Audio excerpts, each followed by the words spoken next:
And now we'll open up the public hearing part of this. And should I open the fast date? Yeah. Okay, sure.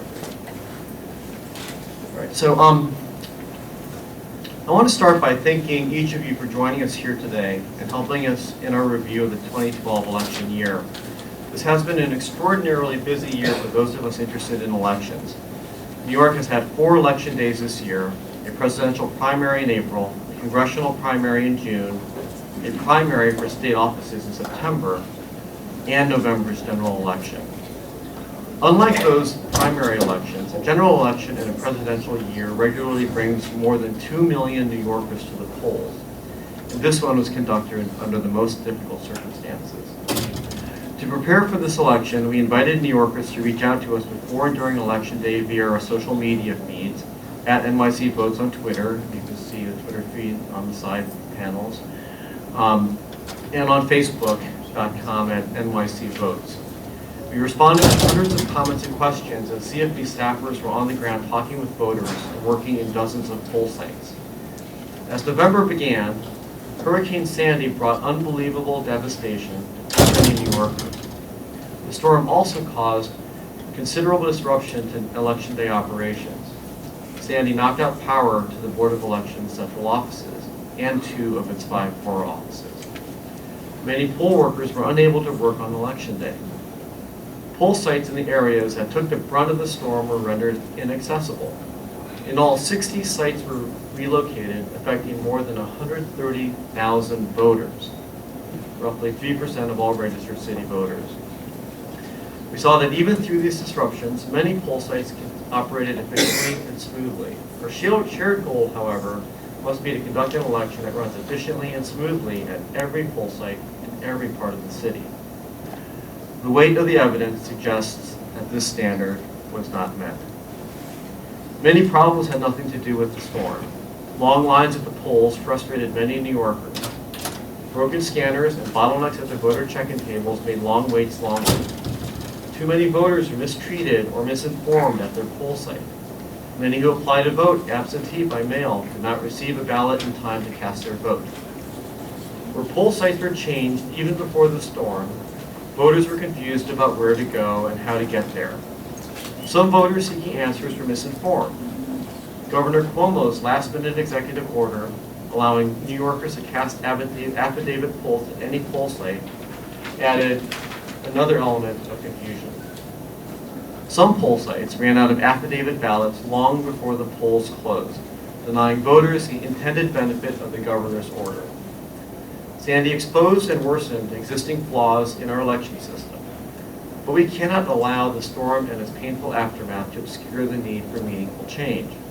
In the end, there is one metric that matters most: how many New Yorkers voted. Considering the enormous effort that Anita and her team puts forth, and many other good government organizations around the city, it should be better. Preliminary numbers show that in-person turnout in New York City was down significantly compared to 2008. Nearly 200,000 fewer New Yorkers stood in line to vote on Election Day, down from 2.5 million in 2008 to 2.3 million earlier this month. We are moving in the wrong direction. Simply, we must do whatever it takes to build an efficient, modern voting system that places the needs of the voters first and foremost. How do we do it? We can start with a few modest proposals. Some of the challenges are purely operational. Make the poll workers' job easier. We must do a better job at recruiting, training, and retaining good personnel at poll sites. A day at the polls can be 18 hours long. We should consider instituting half-day shifts for poll workers, and we must hold them to a higher standard. Collect good data. Workers should be recording data on wait times at every poll site to enable analysis that can help the Board of Elections deploy its resources more strategically. Reinvent voter checking. Technology has a part to play in this. As we've seen, technology can do much to keep voters informed. In the hands of well-trained poll workers, an electronic check-in process would be a huge step forward. But let's be clear, even simple improvements to the current system, like adding alphabetical tabs to the check-in books, could help overwhelmed poll clerks serve voters better. Better logistics can only bring us part of the way there. We need the state legislature in Albany to be our partner in fixing Election Day. It should begin with allowing New Yorkers more flexibility in the way they cast their votes. We should allow early voting. Currently, 32 states allow voters to cast ballots at designated locations before Election Day. Early voting is a policy that makes sense. Allow no excuse absentee voting. Many voters are deterred from applying for absentee ballots by the requirement to provide a reason. There are 27 states that allow no excuse absentee voting. Some of these states allow any voter to opt for permanent absentee status. Expanding New Yorkers' ability to vote by mail would make elections easier for voters and administrators alike. On election night, with barely enough votes counted to provide him a victory, President Obama talked about the long lines at the polls. Quote, "We need to fix that," unquote, he said.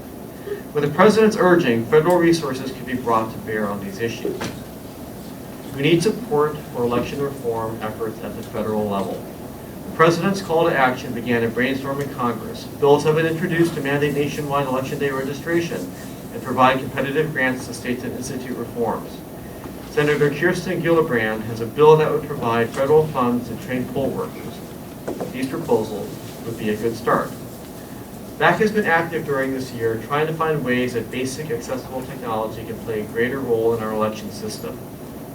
When the Board of Elections considered using flash drives to compile unofficial vote totals instead of paper and pencil, we supported that change. In a report earlier this year, we argued for online voter registration in New York State. In August, Governor Cuomo took a big step toward this goal, announcing that New Yorkers with a driver's license or state ID could register online through the Division of Motor Vehicles website. In so many ways, technology is changing our relationship to voting. As we just saw, through a partnership with the NYU Wagner School's Code for Change program, we worked with the team to introduce VoteScope, a mobile app that directed New Yorkers to their poll site and provided information about candidates. Board of Elections released a poll site finder as well. The team behind who'sontheballot.org has also created a remarkable resource. We worked with Mobile Commons to connect voters to their poll site location by text message. Common Cause helped build a mobile app that helped voters report problems at the polls. Through the work of VAAC, I hope to continue to foster efforts like this, and we will work with anyone and everyone who wants to play a part. I hope it's clear that the discussion about solutions has begun in earnest, and we must seize this moment to advance the process of change here in New York City. I hope that tonight you'll hear from many of you about your own experiences on Election Day. You may have your own ideas for reforms. I turn the floor over to you. Thanks again for joining us tonight. Thank you, Art. I just have a few housekeeping things. And first, I just want to start. Art has talked a lot about social media and the use of technology and how valuable it was in this election. I just want to share some numbers from our work from New York NYC Votes. Our Twitter feed has about 550 followers. 77 of those joined on Election Day alone.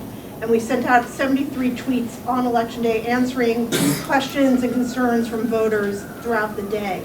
On our New York City NYC CFB website, we had more than 7,500 unique visitors on Election Day and close to 20,000 visits for the week leading up to November 6th. The VoteScope, as we demonstrated, was accessed nearly 2,000 times in the days leading up to the Election Day.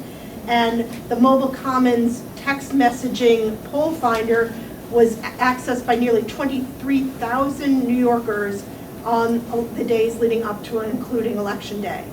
And that's, with a quick turnaround, very little advertising, but I mean, it's amazing, 23,000 people use that. We engaged in the weeks before the election in a voter pledge drive, having people sign up, saying that they wanted alerts from us. We got 600 people who received those alerts by emails, reminders about the Election Day and the day to vote, and another 700 New Yorkers received those same voter pledge reminders via text message. So technology really had they're small numbers when you're talking about 8 million people, but this is a very an initiative that started probably in September through Election Day, and I mean, I think that the numbers will only grow as more and more New Yorkers become connected. And that's compared to 0 in the prior Yeah, presidential election. yeah. So I'm going to just give you a few, describe what's going to happen. We have a number of people who have signed up to testify. They will, to make it ease of sometimes people walk up here and back and forth and take that time, we have 2 people with microphones in the audience who will bring the microphone to you. Anita and Cheyenne are in the back, and they know, so I'll be announcing the order. They know the first couple of people, and they'll bring the microphone to you to testify. We are asking everyone to keep their testimony to 2 minutes in order to keep the hearing going. We have a survey that we have passed out in the back, an old-fashioned hard copy. If you want to fill it out and hand it in today, or there's an address on it to where you want it, if you want to mail it. That survey is also available online at our website, nyccfp.info. You can complete it online. You can ask your friends to complete it online. It'll be available starting tomorrow morning. Don't run home tonight and do that, but you can email all your friends and tell them to look at that survey and fill out their experiences voting, and we'll tabulate them and have them as part of our annual report that will come out in April. And now, I guess, before we hear from the public, I guess I would like to ask any members of the Voter Assistance Advisory Committee if they would like to speak, and I know a couple of people have indicated that. So, I don't. Whatever order. Yeah. Virginia is the first person who told me that she wanted it. So you have to go first. Here you go.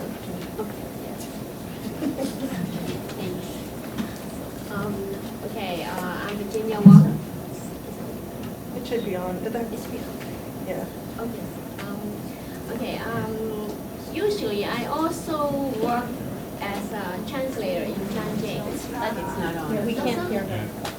That one is the worst. So let's just switch it. Let's just switch it. That's the one that is the worst. So why don't we just switch it? Hello, yes. And but these 2 times from the primary in September and also in November, I didn't go to work at the poll site, but I went to some of the poll sites to look around, and then I found out a lot of wrong stuff. I mean, like today, my coworker told me, I work for the city too, I work for DCAS. One of my coworkers said, why we spend too much money to have some new machines? Why we can just, like, when we go to the bank, we just and then finish. Can we do that in the future? And also, I always, I have very good relationship with Board of Election.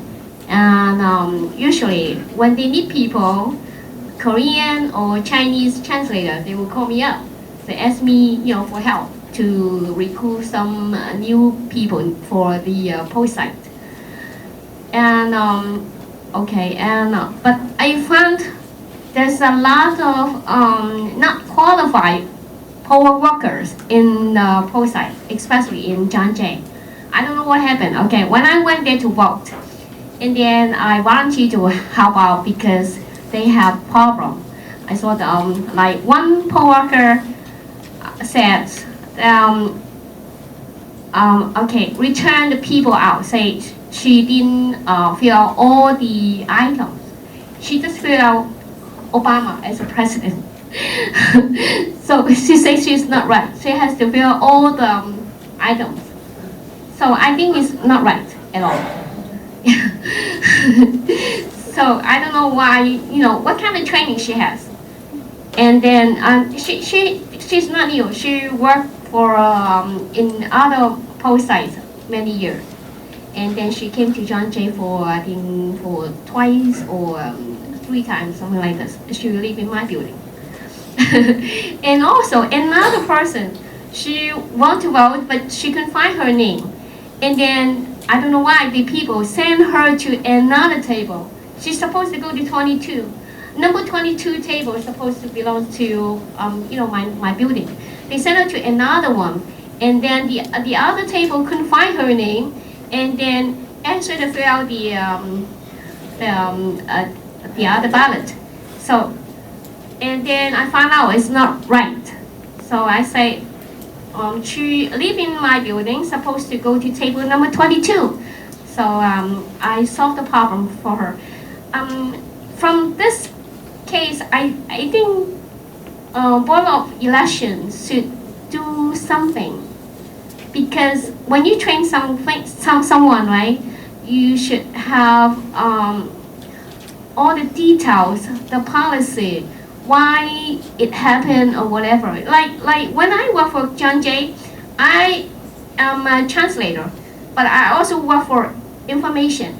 We work in we sit in the same table, information and also two translators. But we work together, not just translator. So that's why I learned a lot from that. And then I found out, it's found out very easy because I have experience and I work for the city, and I also the president, he immediately past president of the Chinese American Voters Federation. I do a lot of work about voters, voting education within this many years. So I hope Board of Election and also our voter assistance advisory committee, when we can solve the problem. Right. I think that's all. Yeah, thank you. No. Okay. Just briefly, because the main event is you all, I think we all recognize that this was an extraordinary election year because of Hurricane Sandy. There were historic barriers that were thrown up because of Mother Nature that we'll remember. But that said, as Art pointed out, voter participation was down in a city of 8 million people. We're at around 2.3 now. And so there is a lot of room for improvement. I want to thank VoteScope for a lot of things, but in particular reminding us that it's only 343 days until our next election, which will be mayoral. So we've got our work cut out for it. Pardon? Sure. Oh, primaries. Sorry, yes, there are primaries, and we can get to that later. But till the November election day. There's no excuse not to lower all reasonable barriers of entry to registration and voting. And some of that can be done legislatively. It should be easy to vote, whether it's no excuse, in my opinion, no excuse absentee or early voting. We should lower barriers to entry as much as possible. We can streamline the process. Given however problematic the HAVA innovations are, we can streamline that process as well. There is no excuse, as President Obama said, for the long lines around the nation and here in New York. Digitization is also essential. It's a solvable problem. Board of Elections and on needs to embrace digitization, and in the future that may be the way we vote. But I think as VoteScope showed us, we don't need to necessarily wait for government to take the lead on this. What I love about what the folks at VoteScope did is they took the initiative. Yes, with our encouragement. At the end of the day, it's a public-private partnership. And even though a comparatively small number of folks took advantage of it, that will only build on itself. And so it's a reminder that we don't need to simply wait for government to enact reforms that can lead to greater participation and registration. And finally, I'd just say that the decline in voting is also something that we all need to look a little bit deeper about, which is the lack of competitive elections in New York State. We saw this throughout the Northeast, and indeed as the country gets increasingly fewer and fewer swing states, a lack of competitive races also depresses turnout. We need to recognize that factor as well. That's all. Thank you. I'm just going to make a really quick comment before we hand this over. I think we'll most likely hear a lot from you guys about sort of confusion and problems that you had at the poll sites. I also, though, encourage you to think about good things that you experienced, because we want to walk away from these experiences not only knowing what we can do to improve, but also taking note of the good things that happened in communities in terms of organizing, good things that did happen at poll sites. So I do also encourage you to share those experiences. If you haven't used these technology tools that have been developed, you can still go on and try them out, and you can give feedback, because these are tools that will be refined and continue to be grow in the weeks and months ahead. So please, don't hesitate to share as much feedback as you can. It doesn't have to stop here at this hearing. There's always sort of an open door at NYC Votes, and we're always accessible. And I guess, and we've been joined by Commissioner J.C. Polanco from the Board of Elections as our representative from the Board of Elections today, and I know that you might want to say something. Well, I want to just thank this organization for having this event. I know I've been following it on Twitter all week, and I'm really excited about the turnout. I hope to hear some interesting testimony tonight. I know that the board members have made some interesting points. Just some things that I think are important to note regarding the digitization at the board. The state legislature and the state board decided against that ATM-style voting that you had mentioned earlier. That's a dream come true if it ever happens. But there were some concerns regarding fraud, and the State Board of Elections and the state legislature ruled against what is known as DRE. And the decision is as to what type of machine will ultimately use this paper verified trail was out of the Board of Elections' hands. It's really something that Albany decided on. It really gave us two choices, not two choices, one between DRE and one between this arcane paper ballot that I really hope to change one day, but one between two paper choices. So it's important for your notes and for what you were talking about earlier. Although there's so many things I would like to talk about, I know that this is a board meeting for the public, and I'm really excited to hear what they have to say, if that's okay. And I'd answer any questions at all that you may have. Thank you.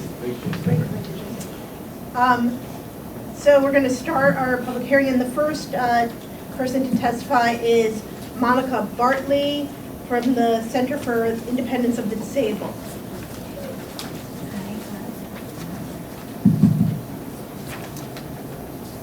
Thank you very much. I am Monica Bartley from the Center for Independence of the Disabled, New York. Sydney conducted full-site surveys on November 6th, the general elections. We visited 132 sites in all 5 boroughs.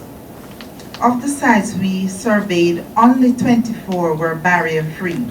That is, 108 sites, or 82%, had barriers. The barriers included poor or no signage, non-ADA compliant ramps, locked doors, obstructed entryways, barriers in voting areas, and poorly placed machines. We are concerned that issues of barriers at poll sites are not adequately addressed, as recurring barriers faced by people with disabilities act as a deterrent to voting. While most ADA monitors and poll site coordinators were given training on accessibility and demonstrated increased awareness of accessibility issues and concerns, which is a good thing because the process has begun where the Board of Elections did organize training for the AD monitors. That was really very good because we saw much more awareness of disability issues on that day. Yet, despite that, there were structural and other barriers existing. So in some cases, the rooms designated for polling sites were too small to accommodate the numbers of voters, the scanners, and the BMDs. And as a result of that, there was not enough space for people to maneuver around the BMDs. As well as based on how electrical outlets were placed, BMDs could not be moved around to accommodate people with disabilities. And it also resulted in them being positioned in a way that privacy would be denied in voting. Some poll site coordinators were very helpful in the sense that they shifted the machines around to accommodate people in wheelchairs. But of course, not all sites did that. Overcrowding contributed to some of the access barriers, as you'd all imagine, with the displacement of some voters. Some coordinators who knew that the overcrowding would have been a problem for people with disabilities to access the site would accommodate them by creating a separate line or moving people with disabilities out of the lines and taking them to the front to facilitate the process. In situations where equipment was broken, it took quite a while for technicians from the Board of Elections to attend to the problem. In some instances, something as simple as making sure the machine was plugged in or turned on, that was the problem. And it wasn't until Sydney surveyors pointed out that problem that the machines were able to work. In going forward, many of the barriers can be easily remedied, and we have made some start towards this, and we continue to work with the Board of Elections to do so. The continuation of ADA monitoring at poll sites, poll worker training on BMD use and functions, the notification to voters on location of accessible entrance at poll sites. Now this, in some cases, this notification was done, but it's still not enough. We need also to have directions on the accessible signs already written. That is printed on the signs, rather than on election day you scribble something which is not legible. We need to have inspection of sites to determine that they meet the ADA requirements so that remedies can be addressed prior to election day. Because many of those structural barriers, such as narrow entryways or doorways that are too narrow, if those were identified beforehand, they could have been addressed before election day. Thank you very much. Thank you.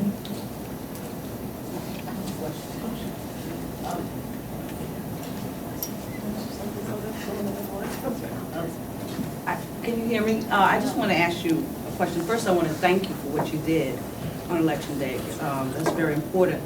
But will your organization be issuing a report detailing the specific poll sites where you encountered problems at? Because I think that would be helpful, that can allow the rest of us to maybe also advocate on behalf of eliminating of these barriers. Yes, we have prepared a report which we've made available to the Board of Elections already, and it will be posted on our website, and we could also send a copy to you. Okay, thank you. Okay. You couldn't hear? I'm sorry. Sorry, okay. And also, I mean, all the written testimony that people have provided tonight will be posted on our website after the hearing, and the web streaming will be available on there too. The next person we're going to hear from is Adrienne Kivelson from the League of Women Voters. Thank you very much. I'm here this evening representing our election specialist, Kate Doran, who is ill, and so I'm going to present her testimony. First, I want to say that the League was very pleased to work with the Voter Assistance Commission this year on registration drives and on voter awareness programs. So we really enjoyed doing that and look forward to a continued relationship. Kate's testimony, which I've given you, which I'll read, and then if you have any questions, I'd be happy to answer them. The New York City Board of Elections should be congratulated for the heroic round-the-clock work it did to find alternative poll sites and move equipment in the aftermath of the destructive hurricane. That said, most of the exasperating, frustrating problems encountered by voters on November 6th had little to do with the hurricane. Election Day poll site operations, as implemented by the New York City Board of Elections, have never been analyzed and updated to reflect the new way of voting that began in the city in September 2010. This is inexcusable considering the time taken in the run-up to the implementation of the optical scan system and the problems that have been apparent at every election event since 2010. For the most dramatic and far-reaching impact, the board must revamp its system for recruiting and training poll workers, write rules to implement split shifts on election day, and demonstrate creative flexibility in staffing poll sites by function. The board must call on and create incentives for the best and the brightest of our city's citizens to step up and work on election day. It's an honor and a privilege to serve one another in the singularly equalizing act of voting. We believe that the board can and must create a work environment that is empowering instead of dehumanizing, well-supported and well-managed rather than confusing and disorganized. Technology is important in this reimagined workplace, but it can't ever be the whole story. In my own poll site on November 6th, we had long lines waiting to see information clerks who directed voters to ED tables. The Street Finder provided by the Board of Elections is a book containing every address in the entire borough.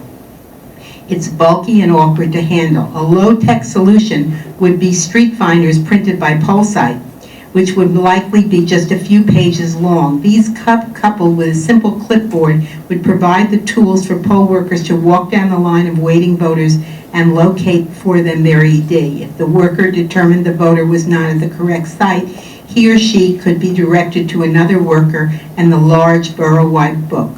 The League of Women Voters endorses all 10 of the sensible reforms suggested by elected officials and advocates at a press conference held on November 12, 2012, at the suggestion under the auspices of Councilmember Gail Brewer, and we look forward to being part of a working group having the goal of improving election administration and well. Included in these recommendations, which one we feel very strongly with, is figuring out some way to do away with those voter cards that have no role and need in this new form of election and which, in our experience, take the longest amount of time for voters to deal with. We are compiling a full report with election districts and assembly districts that of complaints and calls that have come into our office. We will supply the board with the report so they'll know where we've heard every complaint, and we will supply a copy to the Voter Assistance Commission. Thank you very much for this opportunity. Next is Neil Rosenstein and Christina Andreatta from NYPIRG. My name is Christina Andreatta. I'm the Voter Mobilization Campaign Coordinator for NYPIRG. Neil is going to speak a little about the larger picture. I want to talk about the helpline that we staffed NYPIRG and Common Cause of New York on Election Day. We fielded more than 1,000 phone calls. Most of these phone calls are people looking for their poll site, but there were a variety of complaints that came in. I wanted to share just the overall numbers of what those complaints were. First and foremost, the biggest complaint we received was about long lines. 47% of complaint calls said they were in a polling site with extremely long lines. There was particular concern about the effect of this on the elderly and disabled who are waiting outside for long periods of time. The second largest issue we had was unhelpful or untrained poll workers. And this, although the long lines happened in the morning and evening, the unhelpful or untrained poll workers stayed pretty consistent throughout the day, even during the slow midday hours. The third thing was scanners down or jammed. And those actually came in, actually decreased throughout the day. So the largest bulk of those was in the morning hours and then got less throughout the day. Those three were the bulk of the calls that we got. There was a smaller number of calls dealing with disenfranchisement issues, people being asked for ID, being turned away because they didn't have ID. Towards the end of the evening, many poll sites were running out of affidavit ballots. We got 12 calls that specifically mentioned chaos and disorder. Several voters saying they had never seen anything like this in their 30, 40 years of voting. One voter said it felt like a third world country. We've had also a very small number of calls about possible violation of election law, lack of other materials. I think one poll site ran out of pens. And there were 2 suggestions that came in. But again, the bulk of the calls were long lines, poll worker issues, and down scan machines. I did give a copy of this chart to, I believe it was Cheyenne, and I can email over a copy as well. Thanks. My name's Neil Rosenstein. I guess that's on, right? Can't hear myself. The Government Reform Coordinator for NYPIRG. I think you should also have a copy of our testimony. Don't worry, I won't go anywhere near even beginning to read it, but hopefully it's posted online. There's a lot of suggestions having... It is very good testimony, though. You should feel proud of it. Thank you. You know, NYPIRG has a unique position besides our election monitoring work, which Christina was talking about. We also had staff out at campuses all across the state. We also have hands-on voter registration work, and I think we have a really good rounded picture of some of the reforms that were needed. I just wanted to start by commending VAAC in particular for the work they did all year on or before the election, and also Mayor Adrian said in commending the really hard-working employees of the Board of Elections and what it takes to just pull off an election in a normal year. That said, that was also the same words that Adrian used. Too many voters had too many of the same problems this year. This wasn't about redistricting. This wasn't only about the hurricane. This wasn't only about new voters who haven't used optical scan voting machines before. The long lines, the broken machines, poor communication and more are systemic problems, and they really are going to require serious answers. And a lot of those answers have to come from Albany, and that's what part of our testimony talks at length. But what I want to really do is talk about what the city can accomplish here and things that VAAC as well can do. Because we have a real crisis in electoral participation. As was said, the numbers have gone down. The last time around in New York State, 40% of eligible, this is already factoring out folks who are ineligible because of citizenship status or ineligible because of felony convictions or being on parole, 40% didn't participate in the presidential election across the state. That number has probably only gone up. That's really a crisis. And ultimately, like I said, it's Albany, it's election day registration, it's reimagining poll sites, as it already been mentioned, automating registration, exploring early voting. But what I really do is focus on some of the problems that I think happened in the city. And all of these have actual solutions. First of all, so many problems are the result of poll workers. Some poll workers are very well intentioned, but may not be trained or just may not have been recruited well enough or just are too old to understand the new system to just go a little bit slower than other folks. But I want to say the mayor's opposition for over a decade of creating a program that would give municipal employees time off on primary day to work the polls is inexcusable. We know we have had a poll worker shortage. We know we've had a quality of poll worker issue for a really long time. The parties can't recruit the folks anymore, and quite frankly, the people we get from the public aren't always up to the job. The next time people are angry or waiting in a line, a poll worker who's trying their hardest and may go, 5 times slower than the one next to her, looking up names from A to L. She's looking up names M to Z and is going 5 times as slow and creating lines. The next time that happens, it is the mayor that is partly to blame. It is the council that is partly to blame. You could say it's the poll workers' fault, but it's the fault of a system that isn't trying to correct the problem, and the city really hasn't done their fair share up to this point in time to correct it. This was also mentioned, the Board of Elections' refusal to get rid of voter cards is just ridiculous. It's inexcusable. It meant long lines with an optical scan system that should be speeding things along by having multiple voters vote, in essence, fill in their ballots at the same time. These cards are archaic. They were meant to go with lever machines as a manual check, so you could check the number on the voter cards to the back of the machines to say if someone is a Democrat or Republican, a primary. Their function, I had an argument with the board's counsel, who was very misinformed about this months ago, says we need it for security. It's ludicrous. It's an example of a bureaucracy, I think, that doesn't want to change. It doesn't serve any purpose. And we really hope that the board, the commissioners will revisit that issue because it causes unnecessary lines when someone has to sit there and copy down a name and even explain what that procedure is to voters. 3 more quick things. The mayor's opposition as well to voter registration and participation programs in city agencies on the same scale as what we have at motor voter agencies across the state, I think is also inexcusable. We've bemoaned the 200,000 less voters that participated this time around. This mayor has refused to let agency workers and city agencies not covered by motor voter give verbal assistance to voters. This mayor could by himself do what the governor did on the state level and DMV offices and help to begin to try and automate the process by having change of address information from city agencies go to the Board of Elections so people aren't forced onto affidavits at the poll site on the election day. The Board of Elections, however, I'm not going to let you off the hook. I'm sorry, JC.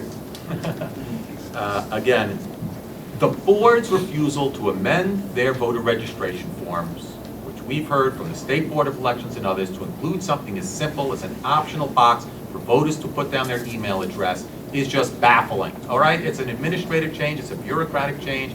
Put the box on the form, capture those email addresses, and we won't be talking about emailing 500 folks or 700 folks. We could be talking about emailing hundreds of thousands of folks as time goes on and using that part of technology. The other part I was talking about hasn't been technology up to now. That's a fantastic use of technology. Imagine if voters before this election, everyone in the city got information about poll site changes or about the affidavit process. It's something which the board really has to consider doing at this point in time. And the final thing I want to say is Dr. Zizmore shouldn't have more posters up in subway cars than the city about the elections. And he's had a lot of posters up for many years. We know that there's a presidential election coming up, and every year it's scurrying and trying to get the city or someone to put some ads in the subway to drive people to the excellent apps that could have been done through VAAC, but also the Board of Elections, which has an amazingly well-working app and website and poll site finders and sample ballots. And it's the city that's to blame for not doing this. It's institutional. Some of it is Albany. We hope you do that. VAAC, do studies on affidavit ballots. Find out in affidavits. You can do it. The affidavits that were cast, see who came from affected counties or neighborhoods, and see how the governor's order impacted and helped those individuals as opposed to people who might have just done convenience voting. And we also hope you'll do a study in winding up on undervotes. Take a look at the ballot marking devices, which alert voters and tell them that they've undervoted, and compare that to the rest of the ballots in the city. The board wanted to do some undervote protection on their optical scanners and was shot down by the state board. I think if you compare a ballot marking device ballot to the ones in the rest of the city, you'll find that people don't undervote if they're reminded that they might have forgotten to vote on a ballot. Maybe that can lead to some more participation at lower down races. Sorry for taking up so much time. Thank you.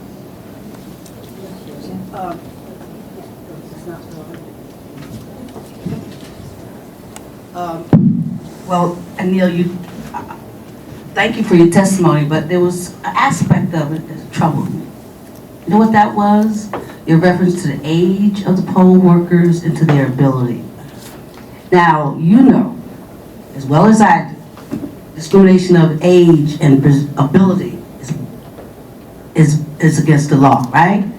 So what I'm interested in hearing about is your ideas about training, because surely it can't be that the problem could be the age or a perceived ability, wait, let me finish, of the poll workers. So that's something that we have to do. And particularly, you know, this is a time of economic crisis.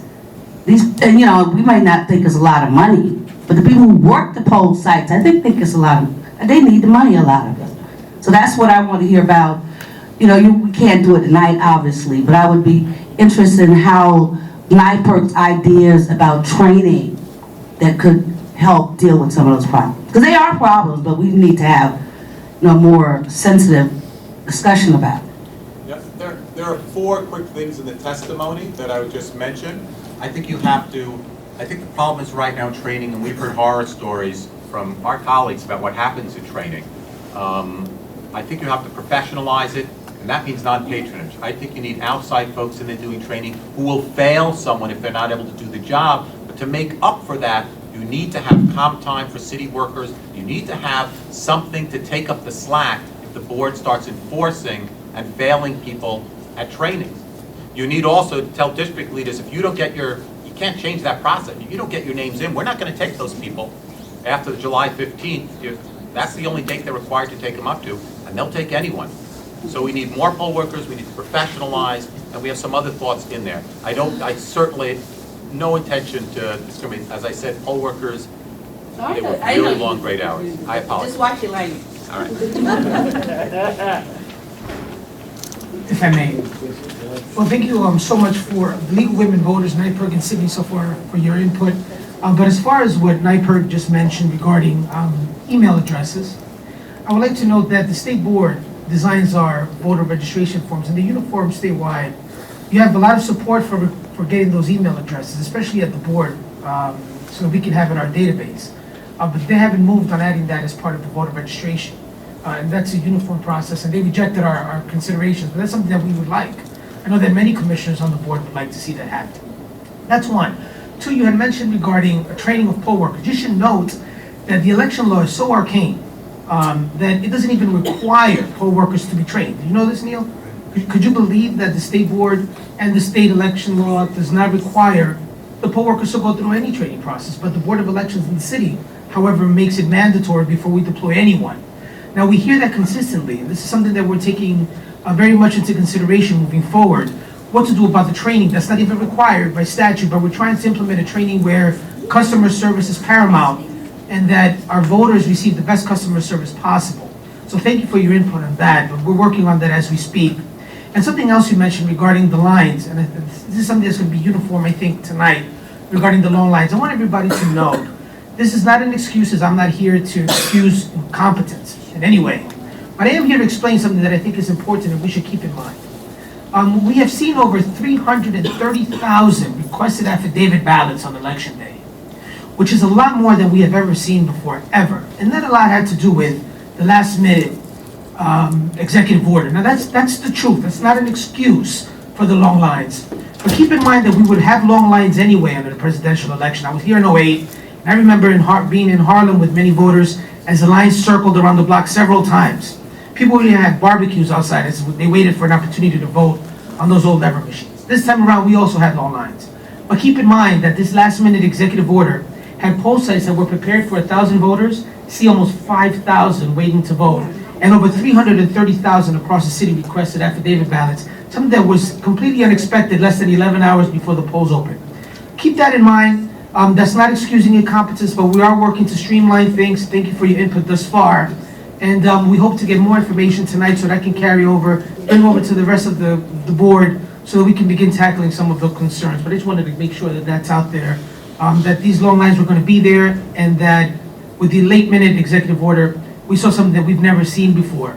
And keep also, the last thing in mind, Chairman, if I may, 66 poll sites were completely left in shambles on election day. We had to find replacements for. And the mayor's office and the governor's office worked with us to secure new locations for those sites that were no longer viable on election day. So you did have a lot of chaos on election day. It was almost like the perfect storm. No, it wasn't a redistricting year the sole reason. No, the hurricane wasn't the sole reason, right? No, the fact that we now had a presidential election, that was also not the sole reason. But when you sit down and you look at systemic failures, inefficiencies that were going to be there, you look at the presidential turnout, the 66 poll sites that were left up, no longer viable. It almost seems like the perfect storm for us to have some problems on election day and challenges, and we're going to address those, and I hope to hear more input tonight. Thank you. Next we have Mazida Yudin from the Alliance of South Asian American Labor, and I'm sorry if I mispronounced your name. Hi, thank you. First, thank you for New York City Voter Assistant Advisory Committee, and later on, thank you for all audience in this room. My name is Mazida Udin. I am a director of Service Health Education Board and an outreach program teaching English and other skills immigrant with Simpler. I am also Alliance of South Asian American Labor Organization. First, I want to say what happened in June 26 election day. I'm from Queens and I'm heavily involved in my community, Bengali community.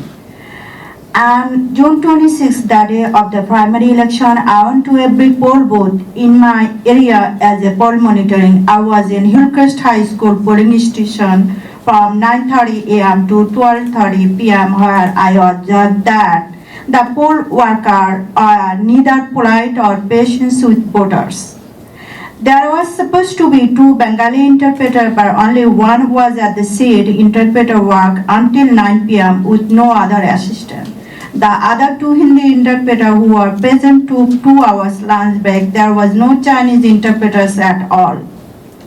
The Bengali interpreter had to serve as an interpreter for Punjabi and Spanish voters as well because he knows those languages also. The poll worker could not provide basic information such as district number or polling seat.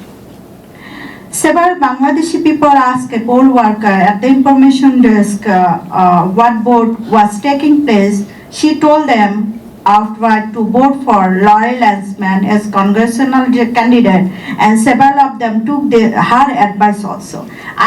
I called Ms. Nipple, Rachel at Board of Election to notify her of this electronic activity where poll worker encouraged people to vote for a particular candidate. The poll worker needed to be more active and one believed they should receive more training.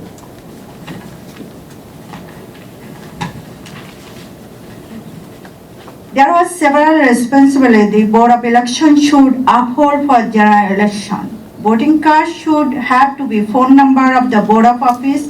The Board of Office, which usually closes at 5 p.m., should extend their hours has to be 9 p.m. on November 6 to provide assistance and deal with any issue that might prevent people from voting. The Board of Election has to provide adequate internal monitoring of poll sites and prevent the above issue of poll worker. On election day, November 6, 2012, I observed that a line of more than a dozen of voters stretched out of front doors Thomas Edison High School during one of the busiest times of the day. Voters had to wait half an hour, line stretched down the sidewalk onto the street. There are many complaints from people who were turned away from poll booths because their name was not there on the list. One woman told me that because of citizenship on the United States of America, she registered to vote. She registered approximately 6 months before. 6 months before the date of the general election. However, she did not get any materials from the Board of Election letting her where to cast the vote and where therefore unable to vote. This matter must be corrected so that she can vote upcoming election. In addition, there were voters who were turned away from polls because they were unable to provide proper identification, even though some voters were in a state where ID is not required. A man told me he had worked for the primary election as a Bengali interpreter and that he also underwent training for the election September 23rd. He was told by the Queen's Board of Election that he would receive information about working during the presidential election, but he never received any further information. While long lines forced some voters to wait until 10 p.m. to cast their ballot on election day, some of poll workers complained that there was supposed to be 2-3 poll workers at given time. Failures to meet this standard for the individuals such as the Bengali interpreter at a poll site to have assist Hindi interpreter also take charge of scanning ensured that everything was running smoothly. As a result, she was unable to take her lunch, even dinner break. A couple of poll workers complained that they're supposed to work at 9 p.m. but they ended up working at 1 a.m. Is it justice? And they took sign at 9 p.m. The Board of Election took away their sign at 9 p.m. There were other workers who complained about their working hour as well. This is injustice. Board of Election has to verify those and give them those hours back. Some poll workers suggest that free food such as coffee donuts should be served in their poll booth area so that they can be proper duty in their time. I went to another poll booth, saw a shortage of poll workers. There was a missing Hindi interpreter sign. One Bengali interpreter who is doing not only her interpreter job but was also put on standing scanning information duty. I'm all. Thank you very much. Again, we have your written testimony, and so we will. It'll be posted on our website. Thank you. What I am. We can get some more people, and then we can always come back. Okay? Thank you. The next is Esther Fuchs from Columbia University, who's on the ballot. Thanks, Amy and Onita, and to the Voter Assistance Commission for giving me the opportunity to speak today. I just want to say a couple of things about a project I've been working on and partnership we've been developing and how this can be useful to the issues that are being discussed today, which is improving voter information, voter turnout, and the length of time that people have to wait to vote. So some of you may be familiar with this project. It's called who'sontheballot.org, and if you're not, please go to the website. It is both a website and it's optimized for handheld devices as well. I was very impressed with the app that was created 2 weeks before election. Wish I would have known about it, and I hope to be working with you on the next round. We're going to be around for a while, I hope. We had the opportunity to partner with the Campaign Finance Board and the Voter Assistance Commission and go to the website and see a spectacular poster that we hope to be using in our outreach campaign in the future. Part of what we did was to partner with the Campaign Finance Board, the Board of Elections, JC. Thank you so much. The Board of Elections was a great partner and really tried very hard in this election to make what was a very difficult set of circumstances manageable for all of us who needed to go out and vote. That's not an apologetic, it's just the reality of an extremely difficult time. And I hope everybody realizes that. There are extraordinary people at the board who are working very hard to do everything that people have talked about today. And I think it's important to really reflect the difference between what people are trying to do and what's happening in Albany, where I think the greatest problem and change is really focused.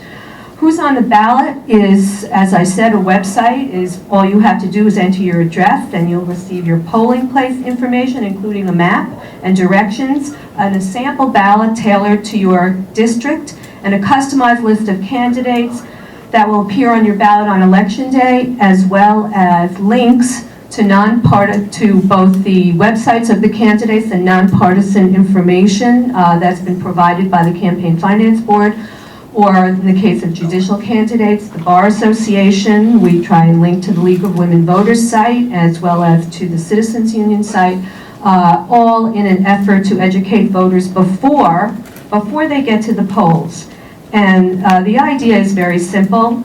There is actually social science research that indicates that we can increase voter turnout if we both create easy access to information about candidates as well as easy access to the ballot through easy registration and voting. We had, as I said, an extraordinary partnership, and what I'd like to emphasize very quickly is the technology is extremely important, and the more we do these kinds of technology outreaches, the easier it will be. I have to say that if you went to the Who's on the Ballot website before the elections, you would be cutting down the amount of time it would take you to vote, thereby decreasing the wait time for everybody behind you.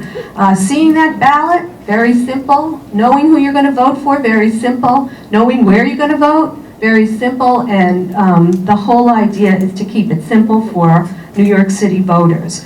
The issue, however, is also the partnership with community organizations and outreach. So while we believe, a great technical fix right now, we have a website which we want to share with everyone and anyone. It is a tool. Please contact me or Chris Santulli, who's here.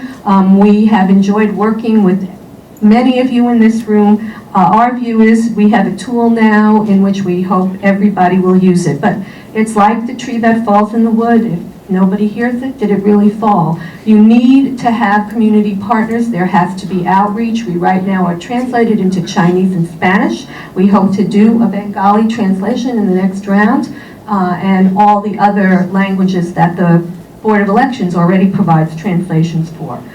We were very, very heartened by this partnership in this project. In the period before elections, we had 16,000 unique visitors. More than 80% of these visitors were new users. 75% accessed the site through the computer, and 25% used mobile devices. While I love your app, you sort of don't really need an app, because people are not going to keep that on their computer, on their little handheld devices forever. They need to be able to access it through a handheld device. So we need to talk about what an app should look like. What does an app provide as value added? This is what my students have taught me. For apps to be useful, they have to have value added to the website also.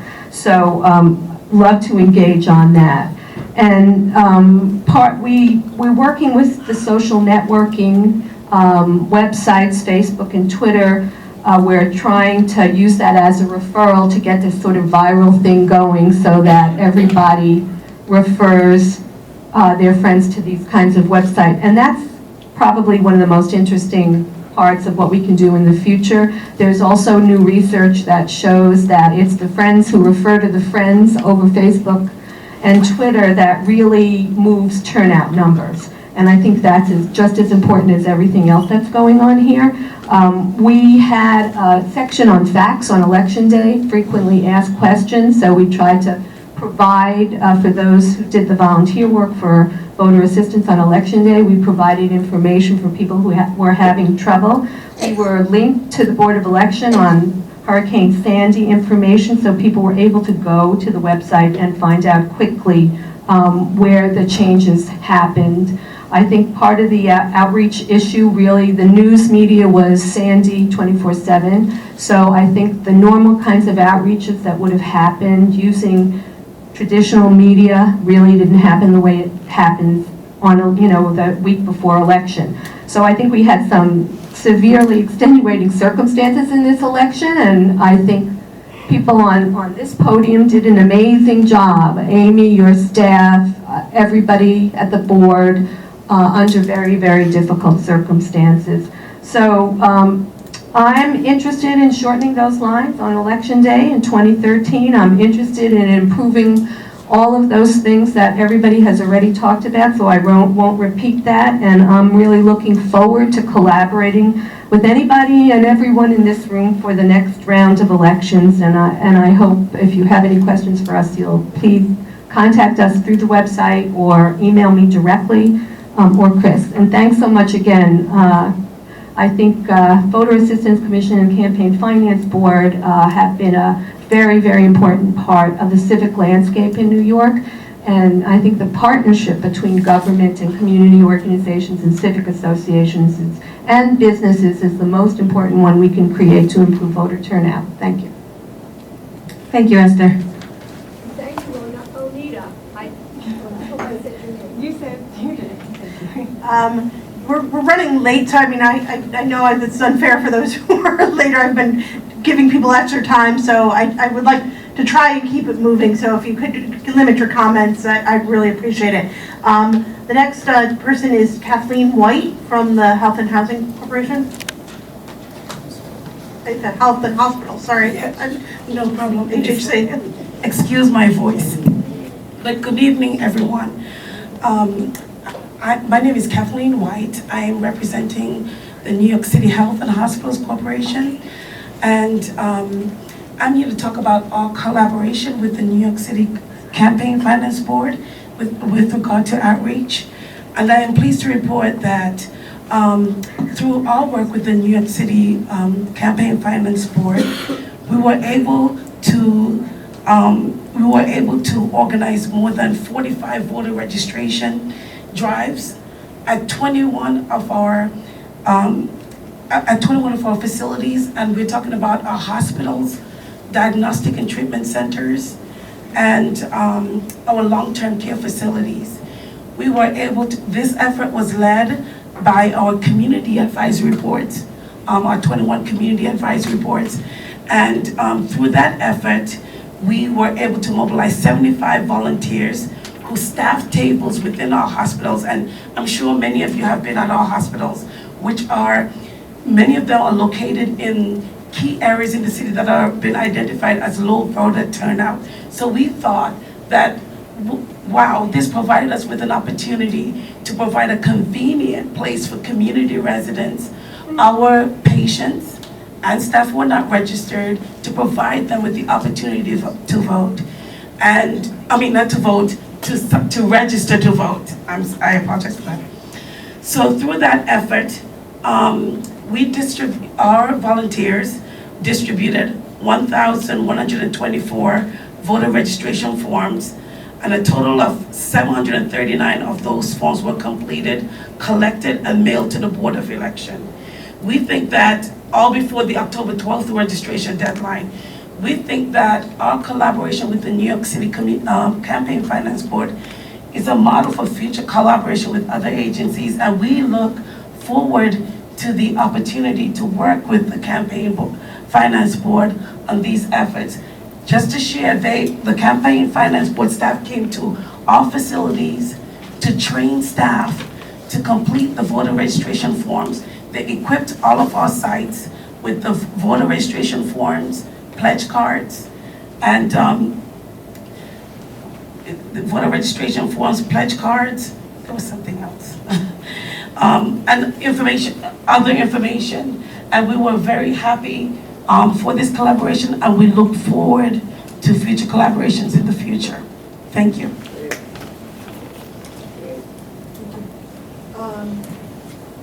Anna Almazar from Naleo. Hi, thank you, and good evening. My name is Anna Almanzar, and I had to get up, I was told. Not that it will make much difference anyways, but hey, here we go. My name is Anna Almanzar. I'm the New York Program Manager at the Naleo Educational Fund. And facilitating full Latino participation in the American political process is our core mission at Naleo. I would like to thank the New York City Campaign Finance Board, Board of Assistance Commission, Advisory Committee for inviting us to take part in such an important hearing tonight. I am here today to briefly share the experiences of our voters of our voter engagement efforts and the stories from New York City voters who reached out to us during the election in November. Our 2012 voter engagement efforts included a large GeoTV campaign, voter registration drive across the city, and voter education. During the month of October, and in partnership with a local organization, we were able to reach to about 15,000 Latino voters in the city of New York. As partners of the Election Protection Coalition, Naleo Educational Fund manages and operates a national bilingual voter information and voter protection hotline throughout the year. The hotline also serves as a Spanish language hotline for the Election Protection Coalition, and on November 5th and 6th, we were able to assist about 600 voters. Most of our callers, and similar to NYPER's result, needed help with verifying the voter registration status, locating their voting place, understanding a provisional ballot, and learning their voting rights as New York State voters. On election day, two main parents emerged, and I won't repeat most of the stories that we heard here tonight, so we can keep it short. But one of the main ones was an elderly Hispanic woman who went to the polling site where she had voted for years. She called us to complain of the inability of the poll workers to provide accurate information about the voting process. The problem was that she came to her usual voting place and tried to scan her vote. When she tried to do that, the poll workers told her that she couldn't do it, and she had to do it at a different machine. She got so confused and so frustrated that she left the polling site and refused to vote. She was afraid that the poll worker was trying to push her to vote for another candidate. Luckily, she called us, and we called the polling site and spoke to the manager of the polling site, who told us that the machine wasn't just working properly, and they put it out of commission. We sent the voter back to the polling site and explained to her what had happened, and it didn't have anything to do with one party or the other, just a different machine. She finally understood, took her grandchild with her, and was able to cast a vote without a problem. But in any event, protecting the right to vote of all eligible voters should be the goal of all citizens in a democracy. When voters are confronted by limited resources, poorly trained poll workers, and long lines at their polling sites, such rights are infringed upon, and we run the risk of losing them forever. And that's one of our major concerns at the Naleo Educational Fund. So thank you. Marjorie, Jay? Okay. There's my testimony. And thank you so much for this hearing. Thank you so much for this hearing. You've beat, the charter says that you're supposed to have an annual public hearing after the election by December 23rd.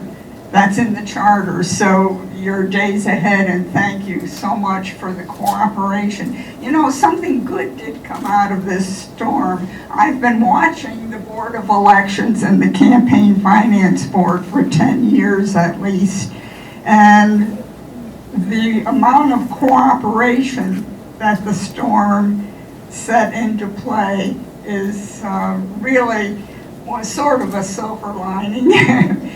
But I won't go into all the recommendations that I've made in terms of poll workers. Women's City Club has been concerned about the lack of poor poll worker training for a dozen years. And you can see there, I've mentioned a number of things, and some of them have to do with changes in the election law. And you know, we have new machines, but we don't have new laws. The laws that are written for those old shoe mechanical lever machines. They're not written for the electronic age. But in the interest of making this quickly, I want to zero in on one thing that Chairman Chang mentioned, and that's electronic sign-in. And a year ago, Women's City Club testified to the Assembly that we should look into electronic poll books. They're e-poll books. Now, the idea is that you have paperless sign-ins, and you go to the drugstore and you put in your card and you get charged for whatever you say. And this would be the same kind of thing. It would be an electronic poll book. You could have all of Staten Island, say, in one device. And so we asked that, they're out there. 20 states have used them. The vendors are out there. They want to sell the equipment to us. And Commissioner Polanco, 2 weeks ago, asked the Board of Elections staff if it was practical or possible for New York City, and the answer by your manager your techie manager, Steve Ferguson, that yes, it would be practical for New York City. So I think we have to look at that. Other states are using HAVA funds, federal funds, to do that. Another thing we ought to look at is early voting. And the third thing that I want to mention for next year, I think we ought to have a June primary, because otherwise you're not going to be able to have a runoff primary, and it looks like there might be one as things are coming up, and comply with the MOVE Act, the Federal Military Overseas Voting Act. So those are a few things that I'll throw out there for your consideration.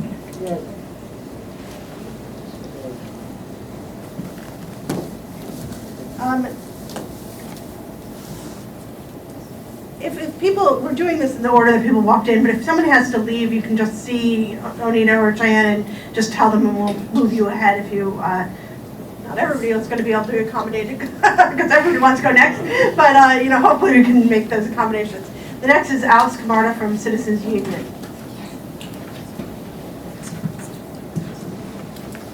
Thank you. My name is Alex Camarda. I'm the Director of Public Policy and Advocacy at Citizens Union. I provided my written testimony. I'll try to make this very short and limit my comments to things that have not been mentioned yet. So our testimony is divided into issues that arose on Election Day, things that went well, and then also things that we think VAAC can continue to work on. So as far as issues that arose, much of these have been covered. First and foremost was long lines. I will say, in relation to long lines and other issues, we don't have the hard data. I've counted, and the board can correct me if I'm wrong on this, that there were 1,205 poll sites on Election Day. I've actually tallied up, and I'll provide these at the council's hearing next week, 46 poll sites where there were long lines reported. I don't know if there were more. Obviously, this was a problem, but I think it's important to know the number of poll sites with all of these issues so you can really calculate the extent of or severity of the problem. With regard to the poll site changes that were discussed, the 60-some poll sites that were changed, I commend the board for their work with the city and the state to find new locations. I think it's also worth noting that in the last 48 hours, there were 3 different lists that went out to the public. I'm not sure that's the best way to inform folks. I think it would have been better to have one list go out and have that be the final list. I've also heard that there were campaigns and politicians that reviewed those lists And I think there is a role for campaigns in an extreme situation that we had to be aware of poll site changes and ensure that there's fairness applied. But at the same time, they were part of the holdup from the accounts that I've heard.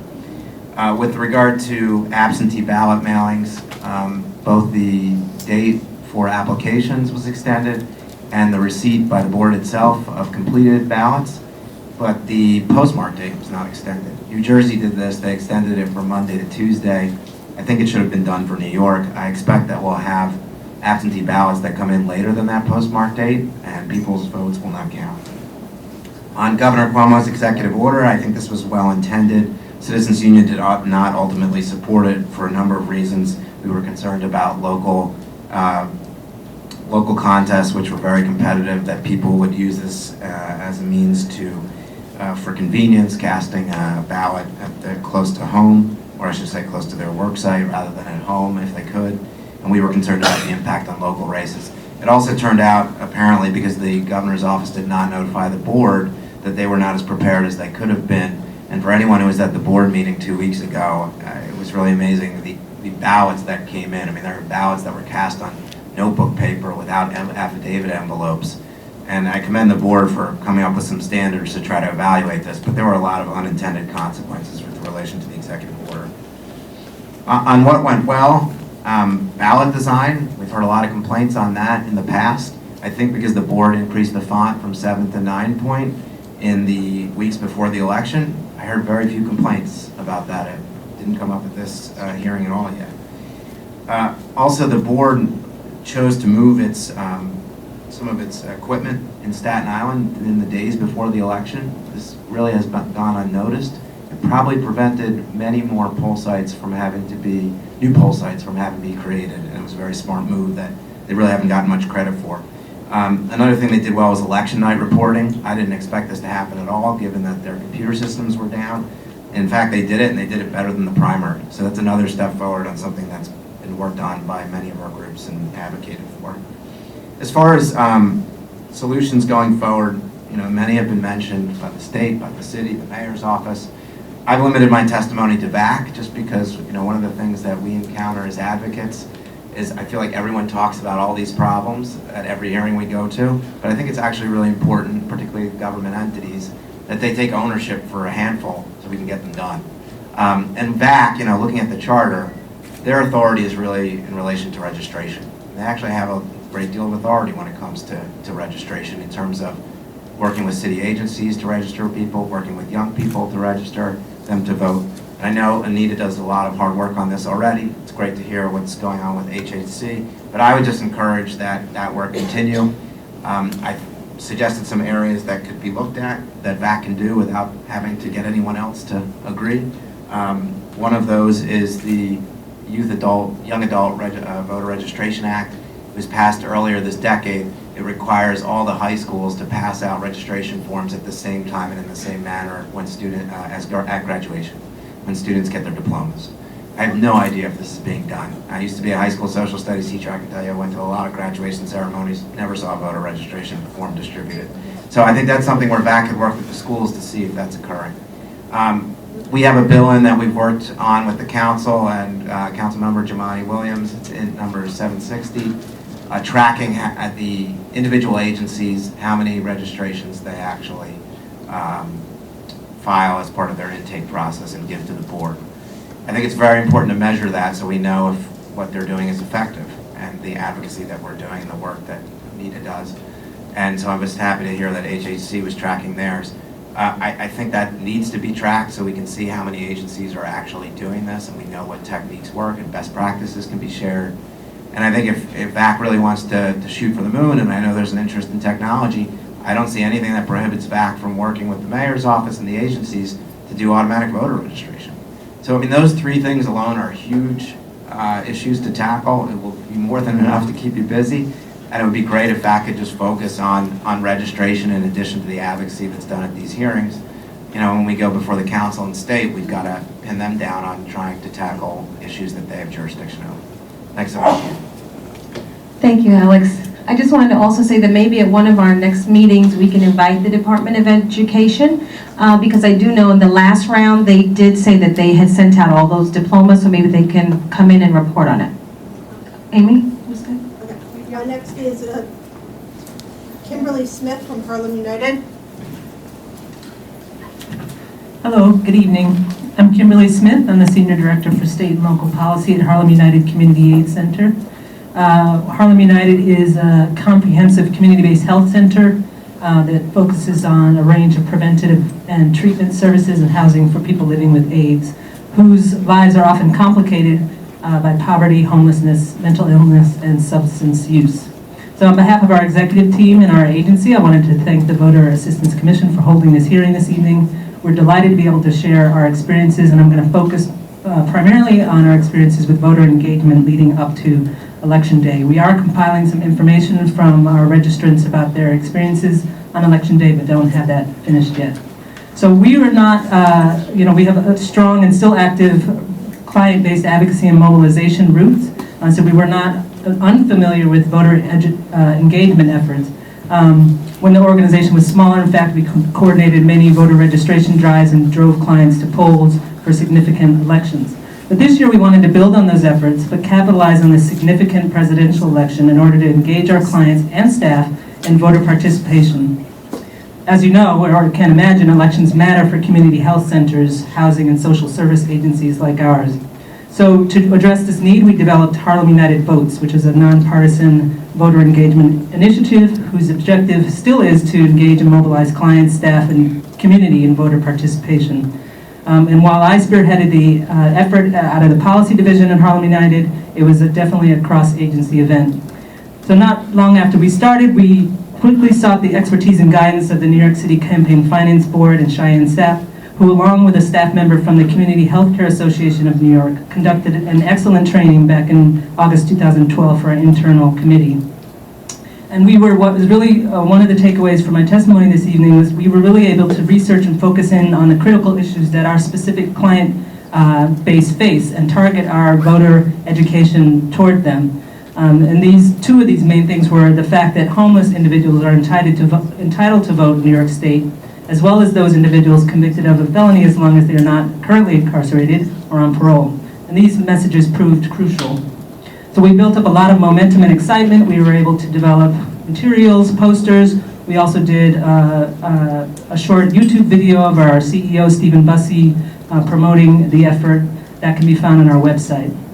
And over the course of September and October, I was able to go out to many of our sites and do brief presentations for staff and clients. And ultimately, although not as many as HHC, we were able to hold 3 in-person voter registration drives, plus a voter registration effort in our congregate housing facilities on National Voter Registration Day. So on October 3rd and again on October 12th, we delivered our completed voter registration forms, which were 141 in total. We were very proud of this success.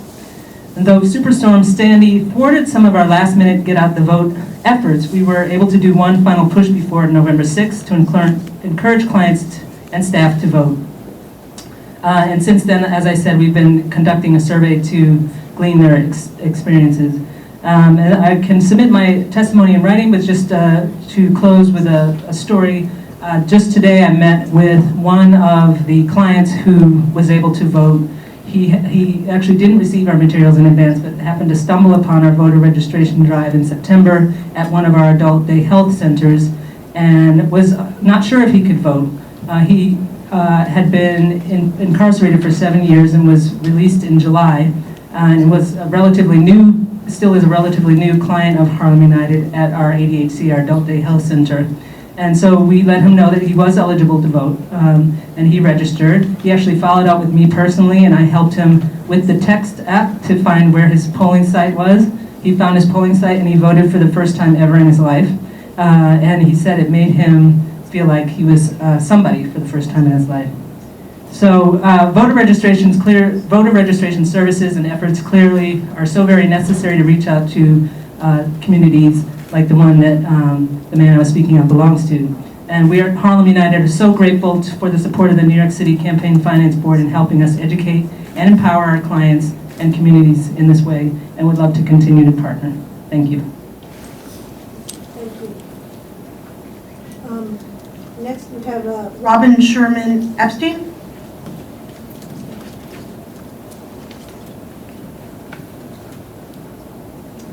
I just have one simple question. I lived in my house for 18 years. And for 18 years, I had to go all the way about 8 blocks from my house to vote when there was a school a block and a half from my house. They redistricted, they moved all the lines. For primary, they moved me to the other school, which was closer. By general election, they moved me back. Nobody wants to tell me why, and I know it cannot have anything to do with the handicap accessibility because both schools are accessible. That's it.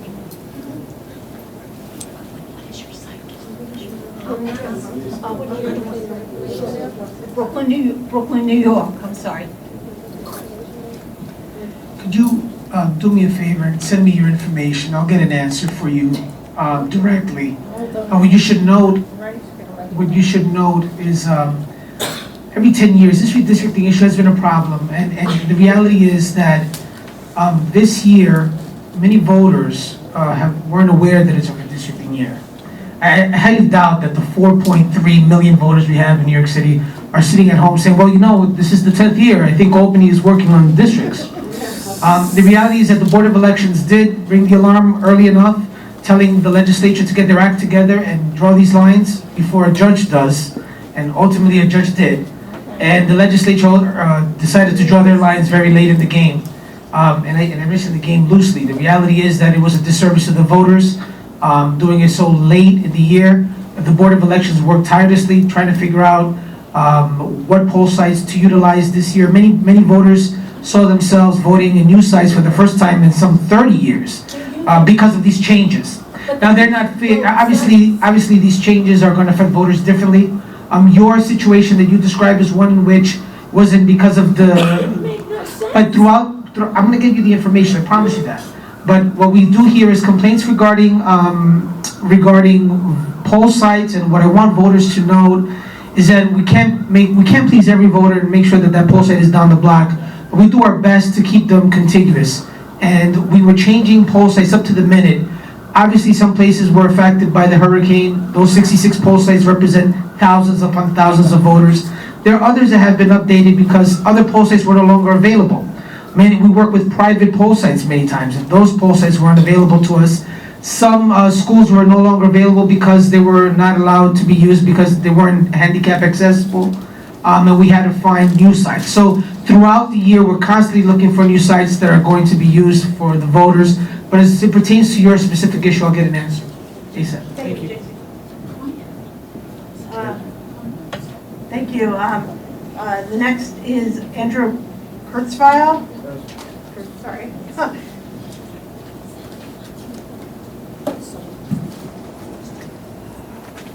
Yes, I'm basically here testifying on behalf of my uncle who lives in Brooklyn, New York. He's lived in the same apartment for, I'd say probably about a good 18 years at least. Registered, him and his wife. And basically he's had some difficulties in the past with Board of Elections, going to the poll sites, them not finding him in the book and everything. Him sometimes in the book, sometimes not in the book and everything. And I've dealt with it in the sense of I had him re-register a few times. Now the main thing that got me here today is because, plain and simple, he received the mailing with his poll site information and everything, his name and everything, address correct and everything else, goes to the poll site, shows them everything, and plain and simple, he's not in the book. His wife was in the book, she was voting absentee though. Now the question is plain and simple. Oh wait, let me finish. He then voted affidavit. Okay, fine. I get the call from him because I've been handling this for a few years with him. And I go to his district leader, contact her, give her the information. She contacts Board of Elections. She literally calls them we're discussing this with her. She calls them, He's not registered. My question is, how do you get this with his name and information and all his information on it and him not being in the book? How is that possible? There should be one list, not three, not two. How many, and I'm going to say this, if this is one person, how many, I'm going to say this, one person, 10 people, 100 people, 1,000 people, 10,000 people, how many people does this happen to? That's why I'm at the point of, I'm now mad as hell with it. And I want to find out what's going on, because plain and simple, this is voter disenfranchisement to the point of incompetence. That he gets this with a serial number, which has an ID number on it. And for some reason, all of a sudden, his name's not in the book. Why?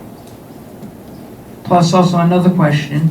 I'm hearing everybody's making a big deal about the governor's emergency announcement because of the hurricane with you can vote anywhere in the state.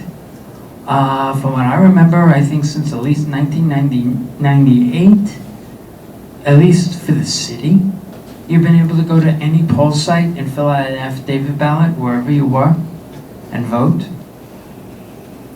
So I really want to understand why everybody's having such conniptions over this at this point, especially in the city. This should not, this is inexcusable. So I just want simple answers to some simple, I would consider simple questions. Thank you.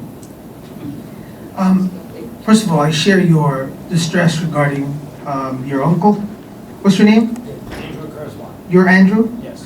Well, Andrew, I'm the Bronx Commissioner. Where is this? Where's your uncle registered? Brooklyn? We can get that information for you. Whenever I hear of voters not finding their names in the books and have been registered to vote, it is important that you realize that we do have an affidavit process. And the way that's important, and you mentioned the word disenfranchisement, which is a problem because although I'm not the Brooklyn Commissioner, I have to tell you that no one at the board will intentionally, there's inherent to that word is a systematic, intentional breach or barrier in allowing for someone to vote that should be allowed to vote. That's not what happened here, I can assure you that. But there are times when voters don't find themselves in the books, and it turns out, and in my experience as I researched this, most of the time it may be a poll worker error and printing error. And the times in which a voter is in fact not registered to vote and they file the affidavit, obviously that vote won't be counted. What we can do is look up that poll book for that day to see if in fact your uncle was registered to vote and give you a printed out copy.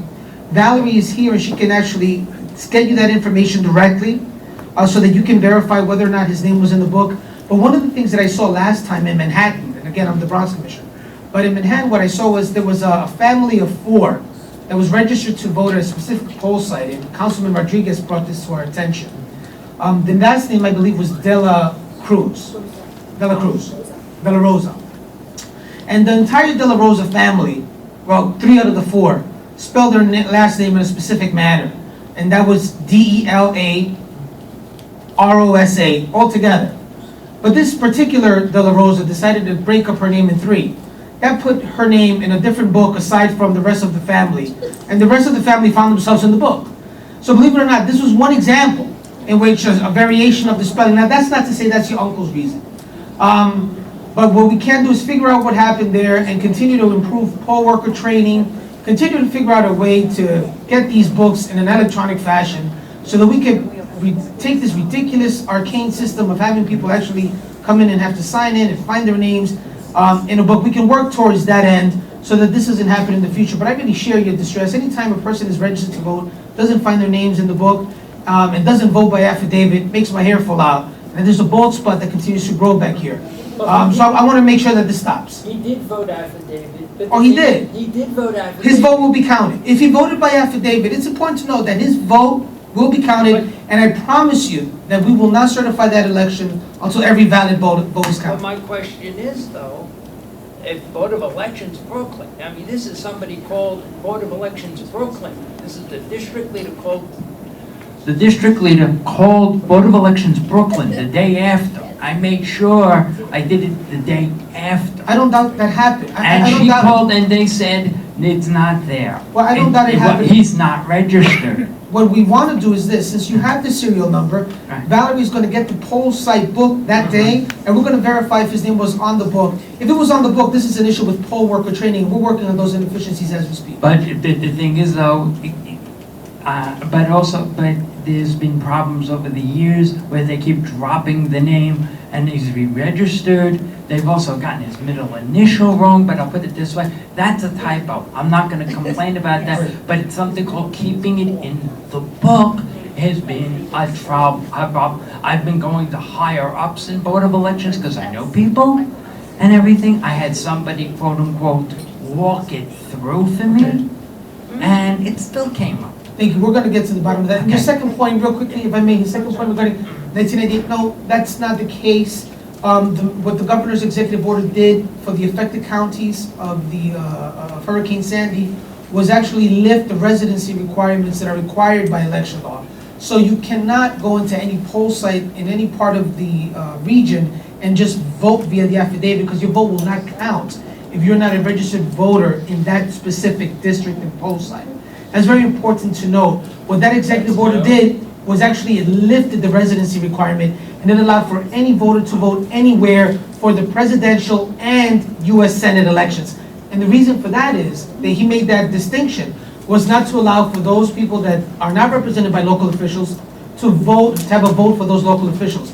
And so that you hear the second part of this issue was what you heard from the Citizens Union was, we had poll sites that lacked the number of affidavit ballots and envelopes, and actually, we had voters that were actually filling out papers. Unfortunately, when the executive order was signed late evening on Monday night, we weren't provided with the hundreds and hundreds of thousands of new affidavit ballots and envelopes that are legally required that we would need, and staff was actually out there printing them in the office and trying to get those affidavit ballots put out to the different poll sites. Unfortunately, many took advantage of that executive order that weren't in fact impacted by the hurricane. Thank you. Thank you, Jason. Thank you. Our next testifier is Maria Rabinovic. You go, you, all right. Okay. Okay, so, sorry. Then we have two people from ALDEF. Are you both going to testify, or are you testifying together? Separately. Okay. Okay, so first we have Chisa Tron. Hi everyone, my name is Chisa Tran. I'm the voting rights organizer at the Asian American Legal Defense and Education Fund, or ALDEF. First, to start off, I'd like to thank VAAC for the opportunity to speak about our observations on Election Day. And I'd also like to thank the Board of Elections for an overall job well done in light of the hurricane. And I apologize to the board in advance for not being able to get a letter out to you before this hearing, but we did report the issues to you on Election Day by calling them all in, and we're finalizing our results to share with the board as soon as they're ready. For those of you who don't know, ALDEF is a 38-year-old nonpartisan organization based in New York City that protects and promotes the voting rights of Asian Americans. We've monitored elections in New York since 1988 to document incidents of anti-voter disenfranchisement and for compliance with the Voting Rights Act and HAVA. On November 6th, we conducted a nonpartisan multilingual exit poll at 20 sites in Manhattan, Brooklyn, and Queens. ALDEF attorneys and volunteers observed firsthand and received complaints from voters, volunteers, and interpreters about poll workers whose behavior and performance raised issues. Many of these are problems we've encountered in past elections. Issues include poll workers ignoring the governor's executive order to allow displaced voters to vote by affidavit ballot, poll workers giving voters incorrect instructions, poll workers requesting proof of citizenship or ID from Asian American voters even though it was not required, or poll workers turning voters away even though they were eligible to vote.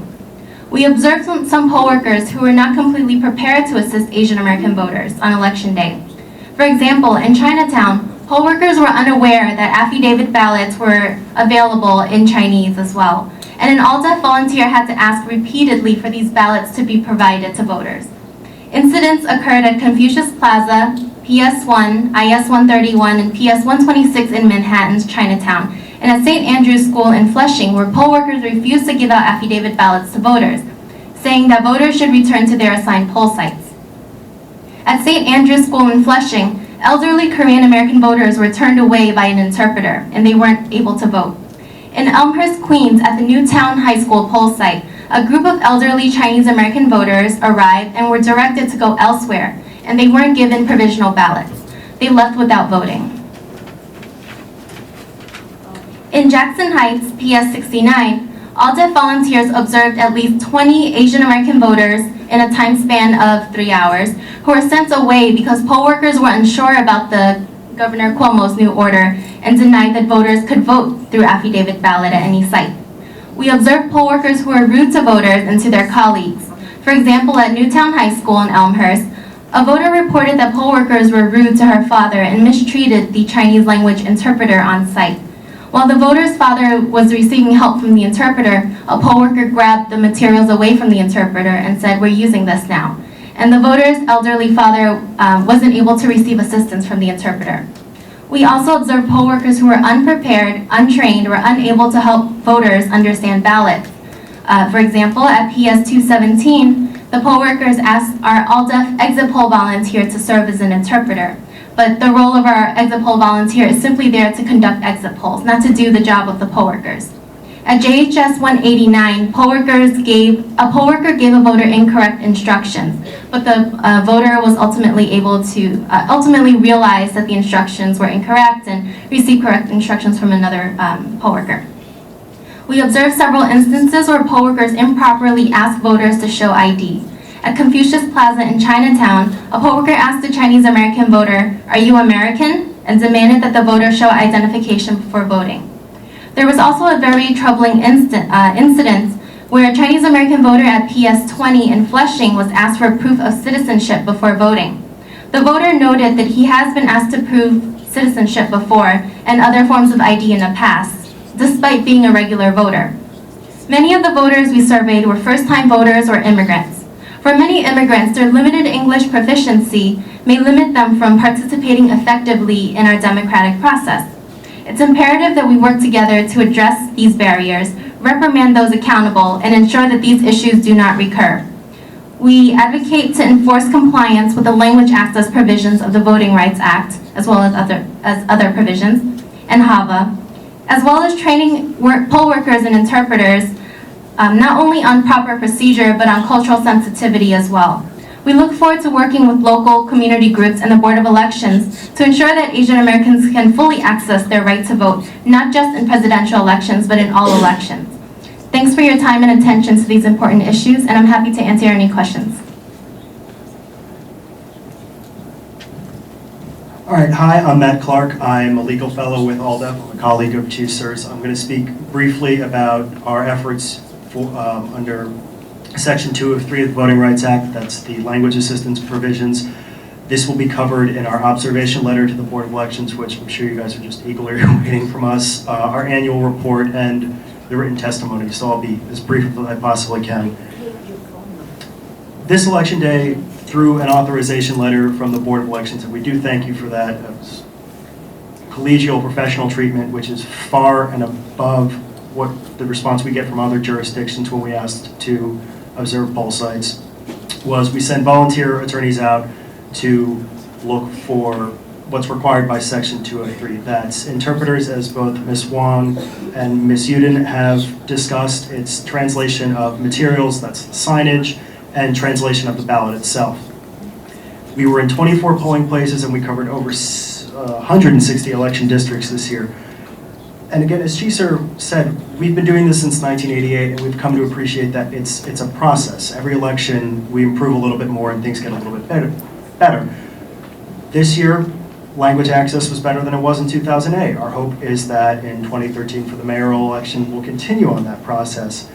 Just a few problems to highlight, and again, these are covered in more detail in the letter and in my written testimony. One, about 60% of the translators were not wearing what we call the I speak tags. That would say I speak Chinese, except that would be in Chinese. It makes it very easy for someone who speaks Chinese to find the interpreter. If the interpreters aren't wearing them, we realize there are other signs, but that makes it even more difficult for people to find them. The other thing we found was missing from about half of the poll sites we monitored, so 12 of the 24, was that there were not many instructions for the fill in the oval ballot. We see this as a particular problem with limited English proficient communities because if you're not educated in the United States, you're not accustomed to taking standardized tests. You just don't think to fill in the oval. Those were missing from a lot of poll sites. In Woodside, Queens, at PS 150, there were no Korean translations of any kind on the ballot. A volunteer turned over a copy of that ballot to us. There were no instructions, the candidates' names, the party names, and the races were not translated into Korean at all. They were translated into both Spanish and Chinese as required by Section 203. And in Queens, and again, as Ms. Uden discussed earlier, there was not full compliance with Section 203 to provide translated ballots into Bengali. We realized that that's a new requirement under Section 203, but the board had over a year to comply with that requirement and failed. But other than that, we were very, very pleased with what happened on Election Day, especially in light of the storm. And we thank VAAC and we thank the board for being here tonight. Thank you. Alex? I'm really not going to be able to pronounce your name. Butch, from the New York Democratic Lawyers Council. Thanks. Hi, my name is Alex Voch. I'm the executive director of the, sure, no problem, New York Democratic Lawyers Council. I'll sit, everyone's been sitting, makes it more of a conversation. My organization put over 300 attorneys who were trained out into the field to be poll watchers inside the polls on Election Day. This is a program that we've been doing since 2004. Our poll watchers are armed with very detailed observation reports, and we're currently compiling all of those observations into a report, which we'll share with you in more detail. Today I'll just give you a quick overview anecdotally of what we saw, trying to hit on some of the points that maybe haven't been addressed yet with a few of the recommendations that we would recommend. Starting off, which hasn't been hit on all that much, is the good. We did see that voters were much more familiar with the new machines and the ease of voting that they were in 2010 and even in 2011. So it's showing that that's moving in the right direction. As far as privacy, in the past, one of the main complaints that we've gotten was poll workers not respecting voters' privacy or not understanding proper privacy procedures. We had a decrease in reports on that. It seemed that more polling sites were arranged in a way to protect a voter's privacy. Privacy sleeves were used in a greater manner. And then finally, one area that we noticed an improvement was poll workers' understanding of the difference between affidavit ballots and emergency procedure, and using those proper things in the situations that they were demanded. Granted, with both privacy and affidavit versus emergency, this was not perfect, and we would encourage the Board of Elections to continue to emphasize that with all of your training to ensure that that continues. On the downside, there's still an overwhelming number of machines that are so-called broken on Election Day. And we know that these broken scanners aren't technical problems, that the majority of them are caused by poll workers not understanding how to open the machines or how to troubleshoot very simple fixes. Because of this, we found that there was a delay in technicians getting to poll sites to fix these problems. So we really stress that every polling site needs to have at least one person who's an expert on opening these machines and troubleshooting any problems that occur, so that the technicians can be saved for the sites where they're actually needed, and we don't have confused poll workers unable to operate the machines, causing huge lines. Broken equipment was probably the one thing that caused longer lines more than anything else. As far as procedures go, we certainly support any procedural changes, such as eliminating voter cards, changing the procedure for information clerks so they're able to disseminate election district information faster. I won't go over those again, they'll be in our report. But the one area I do want to touch on that we've talked about is poll watcher training and the need for more efficiency. It's night and day between the poll sites when you have poll site coordinators and workers who are able to troubleshoot problems, quickly and efficiently run through the procedures and mitigate long lines. And so this speaks to poll watcher training. I understand that the Board of Elections has always had difficulty finding poll watchers, and I commend them for the job and the effort that they've done with that. But I would encourage the board to look into alternative ways of recruiting poll watchers. One is, as we know, New York State law allows for 17-year-olds to become poll workers, whether they are registered to vote or not. And I would encourage the Board of Elections to work with the Department of Education to do this in conversations with Chancellor Walcott. I know that engaging seniors in this civic duty is something they'd be very interested in. Secondly, our organization, Lawyers Council, sent about 1,500 attorneys out of state this year because it's a presidential election. In the future, this is a huge area that could be tapped as poll workers. If the board considered doing things like offering CLE credit for a poll watcher training, or working with law firms to have firms give their employers pro bono credit to work on election day, I think that there could be hundreds of attorneys who would be interested in acting as poll watchers and doing that civic duty. I don't know what your laws are about paying them, but you could even, if there's pro bono credit, have them doing this pro bono. So that's an avenue that we would be happy to talk to the board about if they wanted to explore opening that up for poll watchers. Overall, I do want to commend the Board of Elections to be tremendously responsive with their back up against the wall, dealing with all of the issues from the hurricane. We know that the problems that occur are generally things that are not intentional and not because of incompetence, but just very much overworked and undertrained poll workers in the field. So you guys do deserve the accolades for having this election happen on election day and getting most of the poll sites up and running. But we encourage you now to focus on these issues that we've seen year after year after year. Thanks. Thank you, and we have one final speaker, Candida Haynes.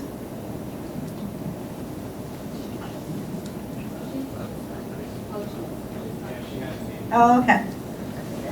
Okay, well, thank you very much for coming and staying so long. Please help yourself to some refreshments for your reward for staying for the whole hearing. I just have one final thing to say is that one of the commissioners, committee members, Jane Kalmus, who was long-term commissioner of the Voter Assistance Commission, who has been unable to attend the last couple meetings, wanted to send her regards and her regrets for not being able to attend this hearing, but hopefully she will be ready and up and attend our next meeting, and wishes everyone a happy and healthy holiday season. Thank you. Don't forget the survey. Don't forget to fill out your survey.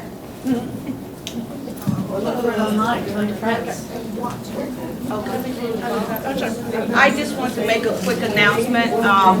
So everybody come just 1 second, and that is that the New York City Districting Commission withdraws the city council lines, which as you know were withdrawn, has finished their maps, and you can find them online at their website. And if you have any comments about them, you have to send them immediately to your city council persons because they already submitted the maps probably to the city council for approval.